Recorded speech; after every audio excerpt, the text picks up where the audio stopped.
Hi, everybody, and welcome. It's good to have all of you here today. We're talking about food preservation, and I'm really excited to do this talk because it's very dear to my heart because I do a lot of food preservation. So, one thing I want to show you before I open up the slideshow is this particular book, which is now available in Fleet Farm. I've seen it the last several times I've been in Farm, and it's the blue book by Ball. And this has a lot of great information on preserving. It's a very good one. The one that I've always worked off of is an older one by another company from Canada. I'll show you a picture of that one, but I highly recommend getting a hard copy of a book that you actually can open up and have in front of you right while you're there canning. That works for me a little better than having a computer screen open that I'm trying to follow. And when you have something that works, you make notes in this book and you update things so that the next time you do it, something that didn't work, you can remember what you did do to modify the recipe. And the other thing I'm going to show you here is just a jar of bone broth. So I do make a lot of bone broth, and I like to pressure can my bone broth so that I can drink it anytime, or I can use it for cooking my rice or any of the other cooking that I would use it for. This is really robust broth. So you can see that there's a big difference between this and what you buy in that little Tetra box at Aldi's for bone broth. And the flavor is wonderful. What's that? Do you filter it? I don't filter it. So there's a little sediment on the bottom of it, and you see the fat rises to the top. And when this sits in the fridge, that fat is really hard. And if this was made from an animal that I didn't know if it was grass-fed or organic, then I would just take that fat off and not use it. But normally I will eat this fat because these are from the grass-fed cows that we get. So that's just an example of a jar that's gone through the pressure canning, and this was from last fall, and I haven't opened it yet, but we will be drinking that sometime soon. What we're going to cover today is going to be food preservation in general. All right, so what are the options for preserving food? Well, we have canning. There's hot water bath canning and pressure canning, and then we have freezing, which all of you have been doing for a long time, and then there's dehydration. And there's two forms of dehydration. I'm going to touch on both of them: dehydrating with a dehydrator with your oven, and freeze drying, which is new to me this year, but it's become a very popular thing because people are looking into how they can have food that's stored very long term, food that's lightweight to take on backpacking trips and things like that. And it's kind of fun to do. And then there's fermentation. So we want to choose fresh foods as much as we possibly can. And if we can choose organic and foods that are raised without chemicals, that's even better. But try to preserve your foods as freshly as you possibly can, because then you're going to lock in the maximum nutrition. Now, when we talk about canning, there are some considerations. One of the things we want to think about is the pH of the food that we're canning, because that has a lot to do with which method of canning that we're going to use. We want to think about the temperature that microorganisms can grow and how we can halt those microorganisms from growing and even destroy them. So I'm going to talk about that as I go through this. And then the altitude that you live at can affect your canning as well, the amount of time or the temperature. Now, I just want to recall to you that when we're talking about canning, the thing that people are worried about is this is the organism that can cause botulism. And botulism, the disease itself, comes from the toxin. It does not come from the actual organism itself, because canning will kill the organism. But if you have that botulism toxin, that is what will make you sick. So you can't take spoiled food and then cook it to make it edible again. Don't ever try to do that, okay? So if you have canned food, even if you buy a can of food in the grocery store and you see that it's bulging, the stuff inside is spoiled. You throw it out. There's nothing else you can do with that. And the stuff at home would do the same thing too. It would bulge, or you would lose the seal that's on it. Yeah. Now, what about the pH of foods? So there is a cutoff of alkalinity of about 4.6. When you look at the acidity meter, where you go from 1 to 14, the higher the number, the more alkaline the food is. The lower the number, the more acidic the food is. When you have foods that are below 4.6 of a pH, those foods can be canned in a hot water bath because they do very well with that. When the foods are higher than that, and now we're talking more about vegetables, meats, and things like that, we need higher temperature to process those foods so that we can get rid of the toxins that are in there. So this is a nice little chart. Now, one of the things that you can do with a food, like if it's, to me, peaches are a little bit like suspect as to whether or not they are actually acidic enough, but there's two things you can do. You can add sugar. And so you often see that a lot of these fruits are processed in a a syrup that's either low sugar or high sugar. So when you add sugar to it, then you are able to preserve it better. The other thing you can do is you can add citric acid. So you can buy a can of just that citric acid and put a tablespoon or half a tablespoon into your jar, and that will get it to the right acidity. And then you can go ahead and just water bath can it. Okay. Um, and then we want to take a look at the temperature for how we can kill these organisms off. So if I start at the bottom here, water freezes at 32. Your deep freezer should be down around 0, and we'll talk about that with freezing. So our refrigeration, we want to have that at a temperature somewhere around 35, 38, somewhere in that range, definitely below 40 degrees. Once you get above 40, you start getting into a range where bacteria and organisms can multiply and divide, and we want to limit that. Now, once you've canned your foods and once you've dried your foods, you want to store those in a cool environment. So something below 70 degrees would be good for that. Then when we get up above 140 or around 140, I think I give you a range of 125 to 145 for using your dehydrator for most foods that are in the dehydrator. That's where we can dry foods, and then in the drying process, you eliminate the medium that the organisms are going to grow in. So that's why we usually shoot for a temperature like that. As you warm the temperature up, you can get higher and higher to the point where you can kill these organisms at 212. But for meat, poultry, low acid vegetables, you're looking for a temperature of 240, which is what you can accomplish with a pressure canner. So again, this just gives you an idea of what we're trying to accomplish with this. Now, when we're canning, this is my book that I bought years and years ago, and it has a lot of love in it because there's a lot of spilt food in it from canning. It's been well used. But here's some of the supplies that you need. You're going to need a canner that has a rack to put those jars into to lower into the hot water bath. You're going to need measuring cups and bowls for prep. You're going to need some kinds of stock pots to cook the food that you're using. You'll need a variety of ladles and different tools that you're going to be transferring food back and forth. This funnel is priceless. When you put a funnel on top of the jar, here's an example of 2 of the smaller jars. When you put that funnel on and you get the food in without slopping it all over, it's great. And this ladle that I have here, I love this ladle because it has the little pour spots on the side. So it's very accurate, and I don't get a lot of spill with that ladle. I use a small pot to prep my rings by just bringing them to a boil to soften that rubber that's around the ring. And then, of course, the lids, and then whatever materials you're going to need for your recipe. I use rubber gloves with all of my canning because this gets hot when you're working with it. So here's my son just lowering the rack down into the canner with all of those jars in it. He's wearing the rubber gloves because you can see it's very steamy, very hot. So here's an example of making jam. And with the jam here, I use a combination of the raspberries that we picked on our land and black caps that we had picked. And black caps are really seedy. So I took the raspberries and I crushed them. I crushed the black caps and cooked them separately. And then I actually ran them through a sieve because I don't like a jam that's really, really crunchy and seedy. So I did get rid of a lot of the seeds, and the final product just really had the seeds from the raspberries. The flavor is amazing for this jam.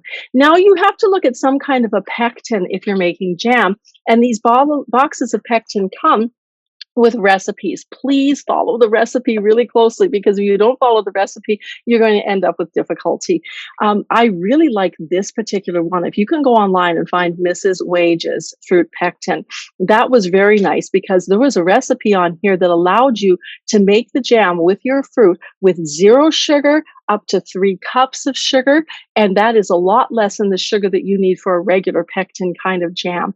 And so this recipe worked very well for me. And then when you're following the recipe, you're just going to be taking your prepared food and you're going to be stirring things in at the right temperature and bringing everything to a boil. This is how I prepare my lids in the saucepan. So I get them in some boiling water just to soften these seals that are on them, so that when I set the lid on the jar, in the hot water bath, they will close down as you take it out of the bath and seal. And here's how I transfer to the jar. So there I have that lovely ladle, and I am just bringing it up and dumping it in. You can see there's a little slop on my funnel, but it goes in very cleanly into the jar. And you want to come up to about 3/4 of an inch from the top, and then put that ring on top of it. So here's just a little video of me at that point where I'm about to start jarring. Going. Okay, we're back to a full boil, and I've been stirring now for about 30 seconds. You can see that there's some foam developing on the top, and when I take it off the heat, we are going to just skim off that foam.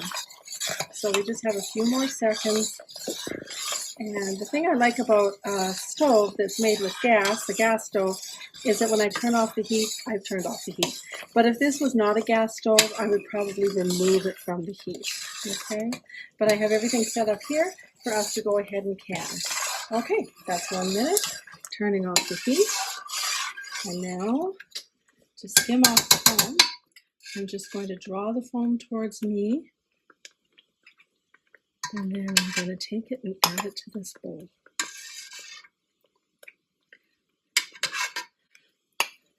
I always very much enjoyed eating the foam after I was done canning.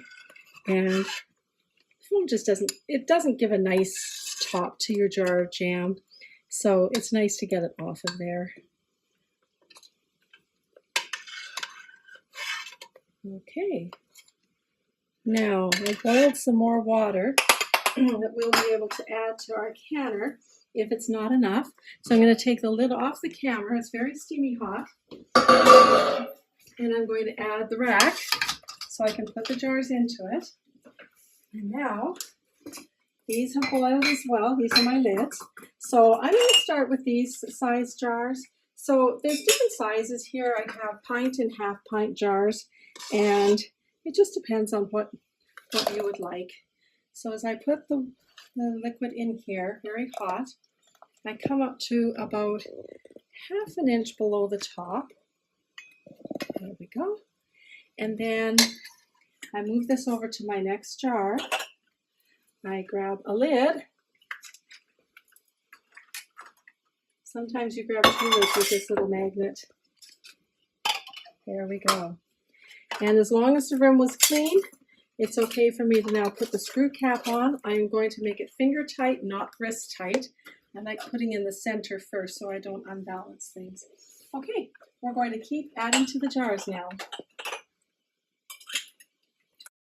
Okay, and there they are after they came out of the hot water bath, still with the rings on them. And as they came out and they started to hit the cooler air and seal, these lids would snap right down. And you can hear that little popping sound as they snap. It's a very satisfying sound when you hear it. All the hard work. Yeah, yeah. And this tool that I have right here for lifting these jars out is, again, another one of those priceless tools that just makes life so much better when you're canning.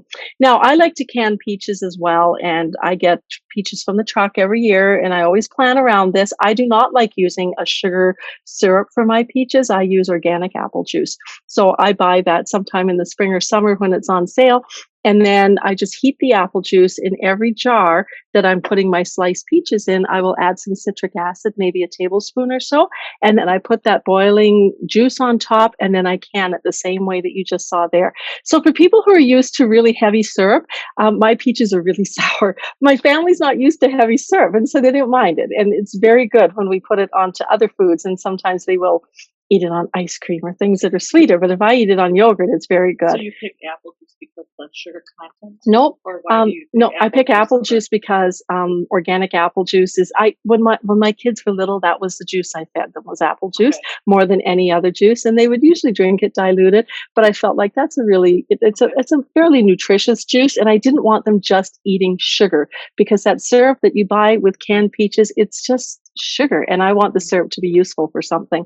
So yeah, and I would use that sometimes as well. Take the peaches out, and then that juice is kind of like an apple peach juice by that time, because it's very peachy flavored. So it's really nice if you're going to thicken it and use it as a syrup that you're actually going to put onto the pancakes or something that you're eating it with. Okay, now when we go to pressure canning, we're going to need similar supplies, but what we're going to can in is going to be different. And I have a picture here of my pressure canner, which has the weighted valve on top of it. And this is my daughter-in-law's pressure canner, which has the measurement valve on it. Now, both of them, you have to keep an eye or an ear on them. This one that has the weighted valve makes a rattling sound. Once it gets up to pressure, that rattling is going to rattle, 4 or 5 times a minute. And that's how I know that I'm still at the right pressure. With this one, you have to look at it and make sure it hits 11 pounds. And then you have to watch it and adjust the temperature on your stove to keep it at that, unless we have to go to a higher pressure because of your altitude. Jar preparation is pretty important for both kinds of canning. We want clean jars, and we want the jars to be, they don't have to be like surgical sterile, but we want them to be sterilized at some point. So I like to wash my jars in the hottest setting on my dishwasher. And then when they come out, I'll either leave them in the warm oven, like around 225 degrees, or I'll leave them in the basket, like you see them here beside the sink. And then a few minutes before I'm going to jar them, I'll take the boiling water from the kettle and I'll pour it over the rims and let it run down inside the jars. And then when I pick up that jar with my gloved hand, I'll dump that water out and then start filling the jar. So this is me putting the meat into the jars that we had prepared. So this is just canning beef. And when we did this beef, I asked the butcher, please don't freeze the stuff that I'm going to can. That needs to stay refrigerated. So this beef has never been frozen. You know, when you take meat out of the freezer and you thought all that juice that comes out of it, that's the juice that's going to be showing up in the jar here at the end of canning. And it's wonderful juice. So you really don't want to lose that moisture. You can put your bone broth into these jars, or you can can them just completely dry. I stirred this meat with a little bit of sea salt because that gives it a lovely flavor. And again, I'm trying to handle it as little as possible, especially not with my fingers. I'm trying to use my utensils and my gloves. So here I am. I think this is a video demonstration just showing you the final steps of getting this ready for the canner. Okay, the meat is all in. We just wipe off the lid to make sure that there isn't anything that is going to interfere with our seal. We're not adding any liquid to this meat. All the liquid and juice that's going to end up in the jar after the canning is going to be coming from the meat itself. So then we're going to put our wide mouth lids on. These are the wide mouth lids. I boiled them just to soften the seal. And they don't have to be boiling hot when you put them on. And I'm pretty sure the seal is going to soften inside that can when it gets to the temperature that it's going to get to. So again, like with other canning that we do, we tighten the screw cap on finger tight. We don't go any tighter than that. And then we can set them into our canner. And this canner does have a rack in the bottom. Most pressure canners do. There's usually two racks so that if you're using pint jars and you can stack them. So the rack goes in the bottom. We are going to put water in there, and then I'm going to set these jars in there. It's okay if they're touching. I'll have them go around the outside circle and just get them all put together. And then we're going to show you about the lid of this pressure canner, because this one has a gauge on it, and it's just a little different than the one that you hear in the background that we're still canning our broth with. Okay? Okay. All right. Just to be sure, on this particular pressure canner and a lot of the more newer ones, there is a matching V, so you will have to match up your lids to make sure that you are getting it on the right side. There we go, it's all pressed down, and we can just push it over, nice and strong, and we're good to go. Okay, so this particular canner, she had just put in 3 8-ounce cups of water because that's what it is called for. And you saw that there was a rack in the bottom. There usually is a rack to keep your jars separated from the actual element, which is really, really hot. And then she's moving that over, and we're going to bring it up to temperature. Now, we always get it up to temperature and before we start measuring the time that we're going to can for. Meat in general takes 90 minutes at 10 pounds, or on this canner, 90 minutes at 11 pounds. So we don't start counting that 90 minutes until we have the full pressure built up. All right, and now how do you remove the jars from the canner? All right, so we just opened up the canner and I let this cool overnight.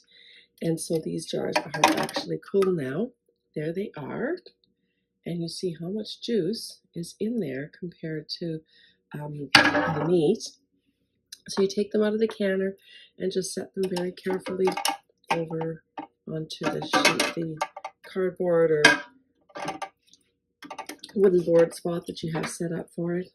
Now, one of the things that you'll notice as you're moving these jars out is that the lid on top of the jar, this snap lid, has, on all of them except one, it has sealed. So that's the lid here, and it's depressed in. You can see that it has sucked and drawn the lid in. This one is not sealed. Do you see the difference? So this jar of meat is going in the fridge, and that one will get eaten this week. Might be supper today. So, but of the other jars, they look beautiful. Now, as this sits on your on your shelf in your cold room or wherever you're going to keep these, you'll see that the meat in the top of the jar starts to turn a little dry. That's because it's exposed to the air compared to the meat underneath. When it dries out a little, it's okay. It's still fine to eat. Okay, and I'm not going to disturb these jars for the next 24 hours, except for the one that's going to go into the fridge. The rest just get to sit there and rest. And then in 24 hours, I'm going to remove the screw caps from all of them and wipe them all down and then get a label on them and put them away. So this meat is really tender. It's very delicious and it's an instant meal. I'll take a jar like that and put it in a pot and I'll add vegetables like broccoli, cauliflower, maybe carrots, maybe potatoes, and I'll just make a stew and it's instant. It's just is so fast to create a meal out of this. And the tenderness of that meat is so delicious. So when you store your canned food, you want to take the screw bands off. And there's a couple reasons for that. They rust when you leave them sitting on there. We don't like rusty screw bands. But also, if you leave the screw bands on, then there is a chance that if something did not seal properly, the lid will come loose. It'll break the seal, but because that band is on, when the temperature in the environment gets a little cool again, it may look like the lid came down again. If that band is off and that lid breaks the seal, it's not going to pseudo seal again. And pseudo sealing would be a cause for botulism. We don't want that to happen. So like the one that I have right here, I've got the band on it and I need to have that band off of it, just as an example to you, and to make sure that there's no pseudo seal. The other thing we say is don't stack your jars, because if you stack the jars, then the jar that's sitting on top of the one underneath can cause a pseudo seal again. And it's so important to make sure that we're not putting anybody at risk. Okay. I wipe off the outside of the jar because sometimes in the canning process, under that heat, there's enough boiling that some juices from inside can get out, and then the outside of the jar is a little bit sticky. And if you don't wipe off the food particles that are there, those can spoil on the outside of the jar. It's not very pretty. Then label the jars. You want the contents and you want the date, because you want to keep track of that and eat your oldest canned food first and keep circulating that. You're going to store it in a cool, dry area. Shelving is great. So you can put your shelving the height of a quart jar and maybe just a couple inches higher. Pint jars are a lot shorter, and don't stack them. How Okay. long Mhm. can the food stay? So canned food probably can last up to 5 years. And the one thing is, when I go to take my can out, I try to pop that lid off with my fingers. Like I try really hard, and if it's not popping off, we're good to go. So yeah. So if you're trying to eat it within 2 years or so, you're going to be doing well. Yeah. Keeping it rotated. Now, this is the tomatoes. We're right in the middle of tomato season right now, and I've been canning tomatoes.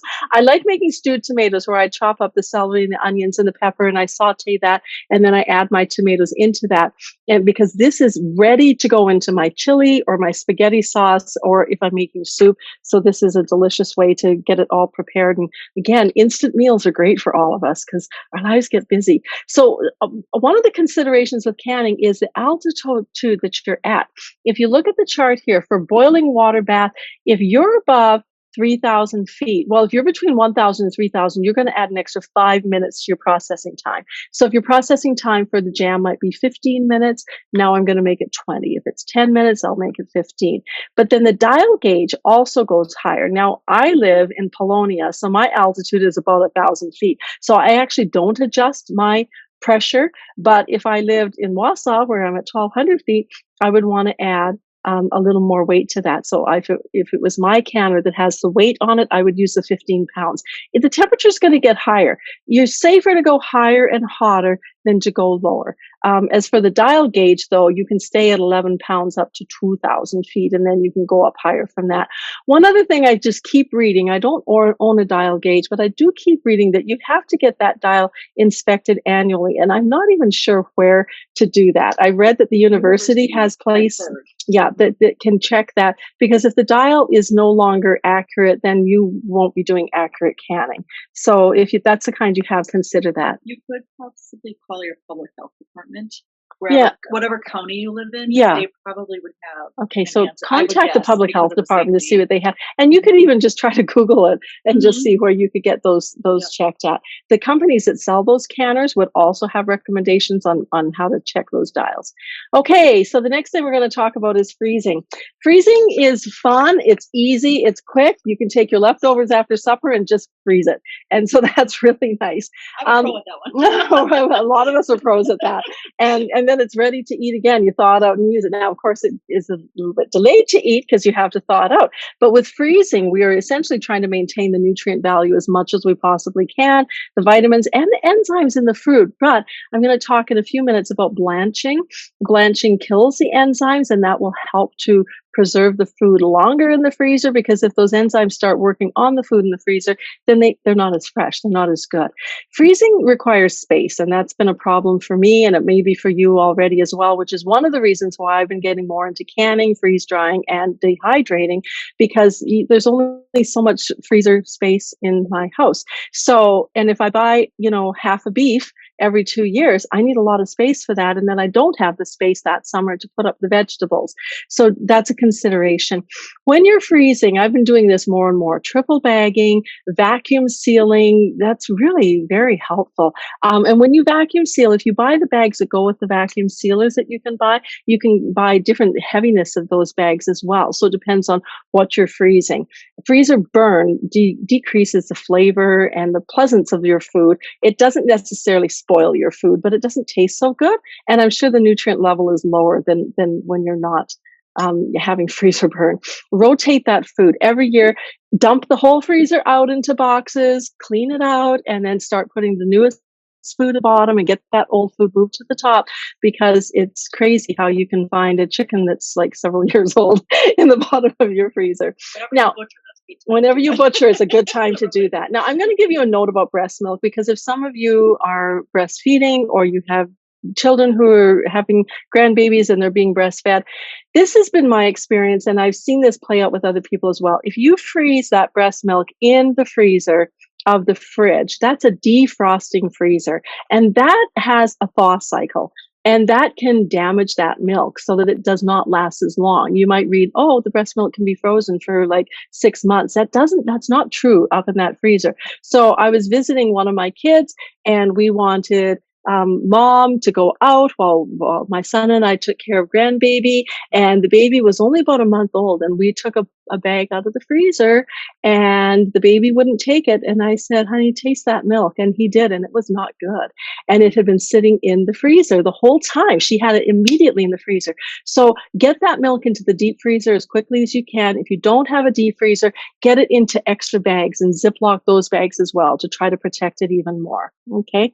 And most deep freezers are at 0. But if you're doing breast milk, I would try to adjust it so that it's -4, so that you're even colder.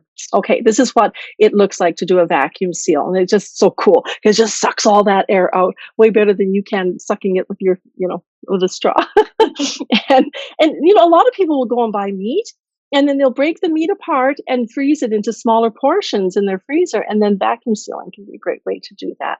Okay, so we're going to talk about dehydrating now. There's 2 main methods. We can use regular traditional dehydration, or we can use freeze drying. The traditional dehydrator can be done with a machine that you buy from the store. I had one of these. This is my daughter-in-law's. That for Christmas they bought me this new one. Just follow the instructions on whichever one that you're using to set it up and to use it. The freeze dryer, this American freeze dryer, American Harvest, I think it's called, is the one that I've seen most people have, and they're actually becoming a lot more popular. The disadvantage of the freeze dryer is going to be the expense of it. The advantage is going to be that when you freeze dried foods, you really get that moisture out of those foods. And that when you get it properly sealed into its container, that can last up to 25 years, which is pretty impressive. With these types of dehydrators, we're not necessarily trying to get the food that dry. Like, for example, fruit leather, I would never want it to go down to powder, because then it's not fruit leather. And the same with jerky. So it depends on what you're trying to do with the food. So fruits, vegetables, nuts and seeds, herbs and roots, we can do drying with all of those. We can keep our foods then for months and up to years. The equipment is easy to use. It's relatively inexpensive. You don't have to get a freezer, and you don't have to run electricity to store it, or, refrigeration. So that's really nice. And when you rehydrate it, you can use it. Some of the foods are meant to be eaten just like they are, like when you make banana chips and dehydrated apples, that's your snack right there. You don't have to add sugars. You don't have to add additives, preservatives, or chemicals. You know exactly what's in that food because you're the one who preserved that food. And then there's a low risk of bacteria and contamination once you prepare it this way. The other thing that we like is because we like doing some camping and getting outdoors and hiking is that this is really lightweight food to carry along with you. Now, how long does it actually last? Well, it depends on, what how dehydrated you actually got it. If you're talking about things like nuts, not nuts, but beans or herbs, you can keep those for a long time. And again, if you can keep them away from oxygen, I'm going to show you oxygen absorbers here in a second. You'll keep them preserved a lot longer. If it's food that has more moisture, it's going to last a little less long, but you're going to be wanting to eat that. So here are the four main things that we have to consider: how to prepare the food, the drying temperature of the food, the moisture content when it's dried, and then how to package and store it. So for food preservation, again, if you can get organic food, that's just great, but as fresh as possible. So if you're growing your own garden and you're picking your vegetables now, go ahead and get it put up as quickly as you possibly can. I like doing this all year long because at certain times of the year, certain foods come into the grocery store and you can tell they're in season because the price goes down. And it's like, wow, I can buy this stuff in bulk now. And I could actually put some of it up. So I enjoy doing that. Wash your foods. If you use an organic produce wash, it will help to lift pesticides off. And even if you're using organic food, you want to wash it because organic food is handled by the same hands that are handling the non-organic food in the grocery store. So there's going to be some cross-contamination there. So I just get those sprays that you can buy. They're actually in the laundry section. I'm not sure why they keep them there, and they're made from the peel of vegetables. So you just spray them on, let it sit there, and then rinse it off. And again, try to handle as little as possible. Once you get it dehydrated and you're ready to package it, I like to put my gloves back on so that the oils of my hand aren't handling the food. So when you're preparing it, you can take the stem off, the cores, the peel. You can do whatever you want to prepare that food. And then if it's a food that tends to turn brown, like peaches or apples, you can dip it immediately into a bath that has some citric acid or lemon juice in it. And that helps to stop that browning process. And that's kind of nice as well. Now, the temperature that you're going to use depends on the dehydrator and the food. So you can look it up in your dehydrator, look for the chart. Some of the dehydrators have it right by the dial where you're going to go for, you're doing herbs, you're doing fruit leather, that sort of thing. So 125 to 135, even to 145 is very typical. The higher temperatures can toughen the skin. So if you're doing apple slices and leaving the skins on, which some people like to do, and that's just fine, but then the skin might be a little harder to eat. Lower temperatures can help to preserve the enzymes that are in the food. So, if you can keep down around 100 or so, 110, especially for nuts and seeds, then you will help to preserve those enzymes, but then it may not destroy microorganisms as well either. So I would say use those lower temperatures for foods that you really want those enzymes. And we, in our program, don't talk a lot about the natural enzymes that are in foods, but foods do have natural enzymes, fruits, vegetables, herbs, and that sort of thing. One of the reasons why we say in our literature, eat raw nuts. Raw nuts aren't as yummy as the roasted nuts. I know that. And a lot of people like the flavor of a roasted nut. But what happens when they roast the nut is they're using pretty high temperatures, and that can damage the oils that are in that nut as well. So if you have control of how you're doing this, then you can get to that quality that you like with the roasted nut without getting to too high of a temperature. So here's me making fruit leather. I'm using peaches here because we had lovely peaches this year.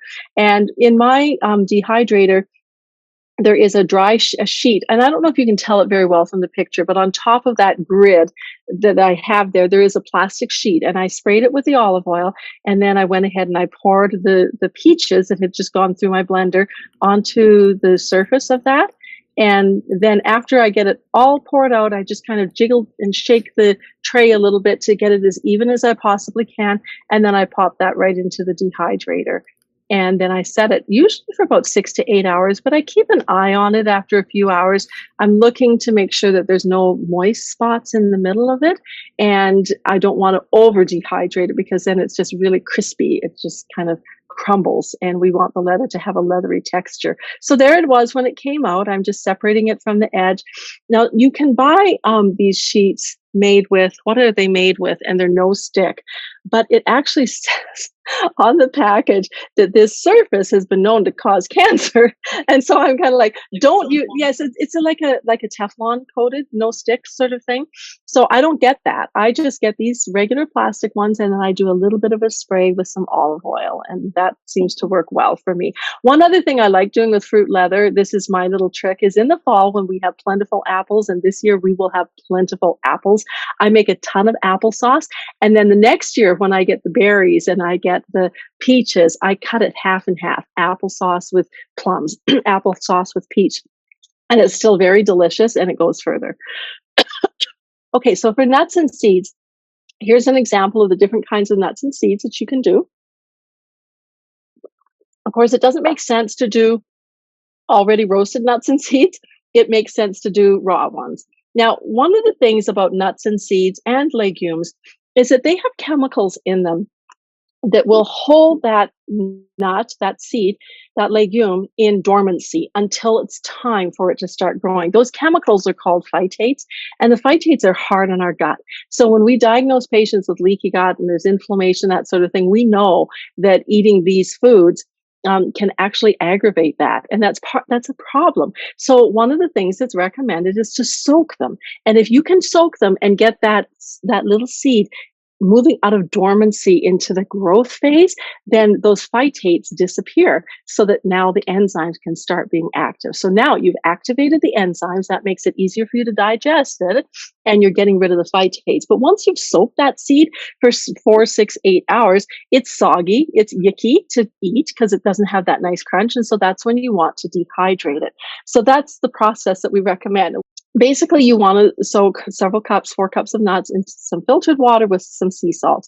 And then up to 7 hours, cashews take less time. So just follow the recipe. And then after that, you can put them into the dehydrator. And then when you're dehydrating, if you want to do a lower temperature on this, that would be fine, because then you'll maintain those enzymes longer and they'll still maintain the nutritional value of the enzymes. If you want them to be more like a roasted nut, then I would go up to 150, but I don't think I would go a lot higher than that, because I don't want you to end up damaging the oils that are in these delicate foods. Okay.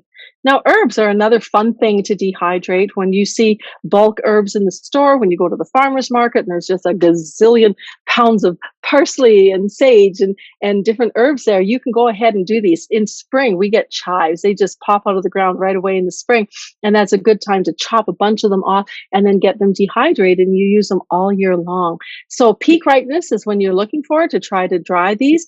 The dehydration of these herbs is fairly quick. If I was doing them in the oven, like you see in this picture, I would be checking on them regularly, stirring them, moving them around so that they're dehydrating more evenly. My dehydrator has a fan that blows, and it does get things more even, so I don't have to be checking on it as much as if I was doing it in the oven. Dehydrated herbs will have a stronger flavor, and so you'll adjust recipes according to that. And there's a lot of different herbs that you can do this with. So, have some fun with that.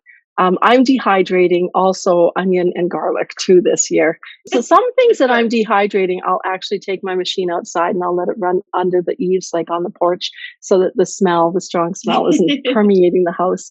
And then you can do roots as well. Can you imagine that ginger all dried up, and then you put some of that into the tea that you're using, or you're using it into a stir fry? This is just really good stuff to have around. Now, packaging and storing is a big part of it, because now you've done all this work to prepare it, and we want to make sure that it can last as long as possible. So it's worth investing a little bit of effort into doing this well. Ziploc bags are just wonderful, and you can squeeze the air out of the Ziploc bag, and that's what I do with our fruit leather. I just roll it up. It doesn't last very long in our house, so Ziploc bags is just fine for fruit leather. But if I want to keep it longer, then vacuum sealing is a good way to do it, and you can put an oxygen absorber into that pack, or a couple of those. Those are the same kinds of packets that you see in your protein powder, those oxygen absorbers. And you can also seal it in glass jars. And I just started doing this for the first time this year, and it's fun, and it does work. So some foods we're giving a more high moisture content. You want it to have that chewy consistency when it comes out. Other things we want to be very, very dry. And the drier the food, the longer it's going to last. So here's the things that we can use for storage. Here's some examples of some jars that we can use. This would be a quart jar, a pint jar, a half pint jar, and then these are these tiny little quarter pints. And those are actually nice for your herbs, because when you open these up, and actually the other thing that I'm going to be putting into there is my bone broth, because when you open up these packages, then the air is getting into them, the moisture is getting into them. And if you have something that you're going to use up really quickly, then I would use a large jar. If you can find these Mylar bags, they come in small all the way up to 1 gallon size. And those are the kinds of bags when you're buying food on the internet from those companies that guarantee 25-year shelf life, that's the kind of bags that they're using. And I'm going to show you how we seal those bags up. This is an example of oxygen absorbers. That should be pretty obvious to you because you all seen those, and you put them right into the jar or into the bag. And when you buy a vacuum sealer, it does come with plastic that you make your bag out of. And so there's different thicknesses of that plastic. And again, you can see with these vegetables how we're sucking all that air out of there. And those vegetables are going to last a lot longer in the freezer. And when you vacuum seal the jar, there's usually an attachment on your sealer that you attach the hose to, and then it goes to this little lid. There's a lid for a small size mason jar and then the wide mouth mason jar. And you just put that on, press the little button, and it sucks the air right out of it. And when you take this off, you have to release the pressure here first. When you take that off, the jar is sealed. And so there's not going to be flow through of air, oxygen, and moisture happening there. So that's kind of a fun new thing that I've been doing, and I think it's going to help things to stay a lot longer. So this is cheddar cheese that I put through my freeze dryer. This is as dry as you can imagine.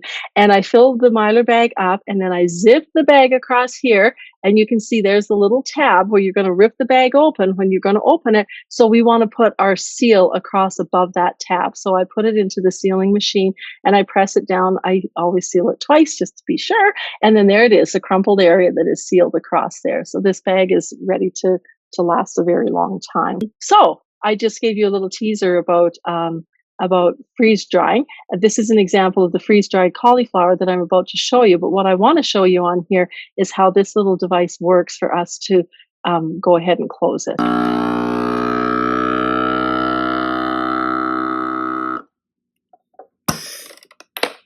And then you take that little lid off. I'm holding a camera in my hand, so I couldn't finish demonstrating it. But then you take that suction device off of there, and there they are. They are all sealed. And as with everything, label the contents and label the dates on it. Okay.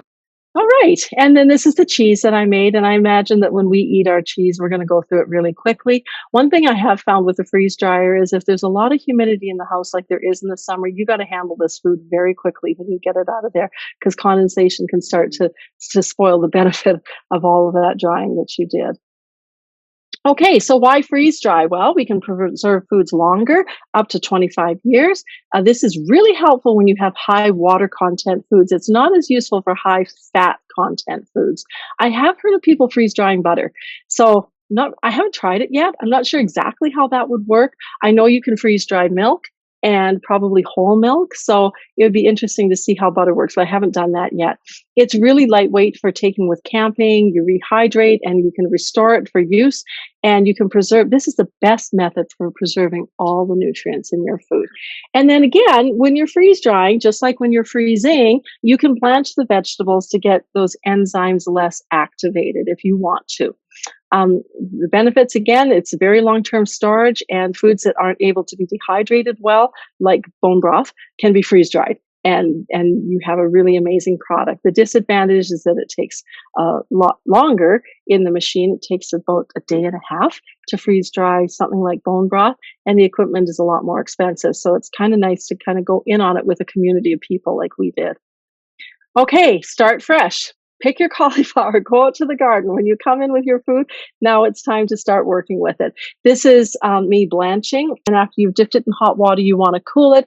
I've typically cooled in front of fans, but you can also just dip it into cold water to stop the blanching process. You're not trying to cook the vegetable.